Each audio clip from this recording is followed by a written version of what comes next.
Hey guys, Level Cap here, and today is Monday, which means it's time for an episode of Loadout, the series where you guys, the viewers, get to pick a gun and customization for me to use. The way you do this is you leave a comment down below, letting me know what kind of weapon and accessories you'd like me to run with, and I will pick one of the top rated comments for the next episode. Also, today might be one of the last, if not the last, Battlefield 4 Loadout videos that we're going to do. We're going to switch over to Battlefield 1. Early access for Battlefield 1 is coming out next week. Of course, I'll be a part of that, and if you guys want to leave your loadout comments for a Battlefield 1 loadout, I'll try and work that into my 10 hours of gameplay that I get with BF1. Now, because we're kind of saying goodbye to Battlefield 4 loadout videos, I figured I would give in and do one of those loadouts that I've been ignoring for a long time, and that is the Colonel Level 100 using the C100 Bipod knife. Now, there's a little bit of a history behind this bipod knife. If you're not familiar with this knife or why it's in the game or why on earth there's a bipod on a knife,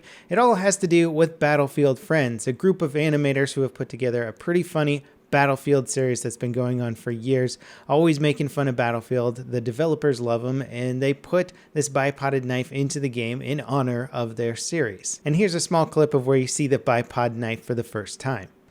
Hey, thanks for the spot. I just unlocked the bipod on my knife. Whoa.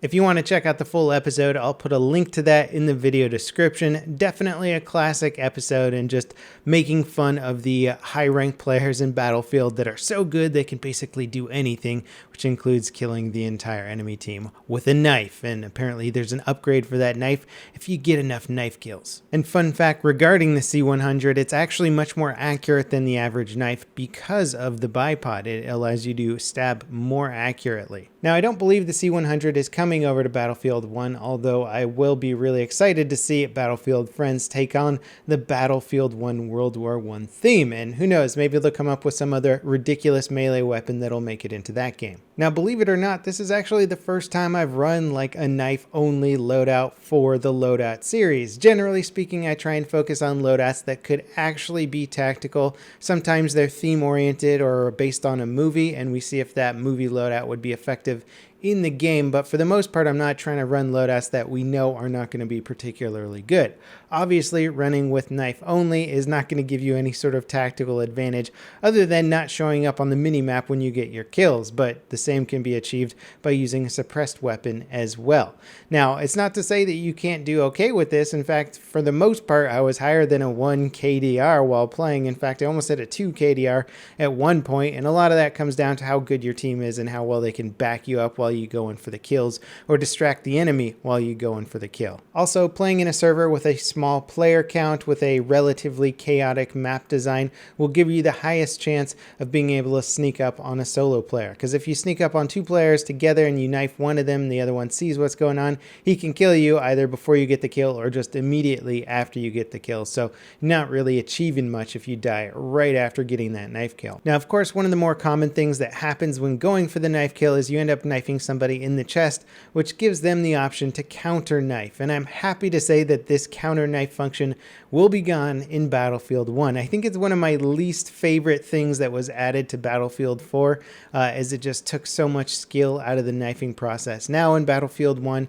if you knife somebody in front, you'll just simply do a melee swinging animation and it'll do damage to the enemy, unless that damage is enough to kill them, in which case it'll go into a custom animation. Still not crazy about the custom animation, but the new melee system overall is better than it was in Battlefield 4, so I'm just happy that there's at least a little bit of skill put back into the melee mechanics. Also, the melee weapons in Battlefield 1 can serve different purposes. They break different objects and destroy things in different ways, so there's actually benefits to having one over another, and I'll be getting more into those details when we start covering Battlefield 1 in depth. Overall, though, I think we're going to see a major increase in melee kills for Battlefield 1 simply because a lot of the weapons don't do quite as much damage per second. People are able to get in a bit closer, and that was one of the designs of the game. They wanted people to have more melee combat, which is why they put so many melee weapons in the game from the start that have different features and effects and different animations and stuff like that. So melee combat is coming back in a very big way for Battlefield 1. Now, can these super high rank, extremely skilled players do well with a knife only loadout? Not really. I mean, if you're in a server with only bad players, you might be able to get top of the leaderboard. I was like second or third most of the time. But that being said, regardless of what happened in the Battlefield Friends show, running with a knife only, as much fun as that sounds, just isn't really viable in this game. We'll have to see if it is more viable in the next game. That could actually be pretty fun if there were different ways to be more skilled with melee weapons in BF1.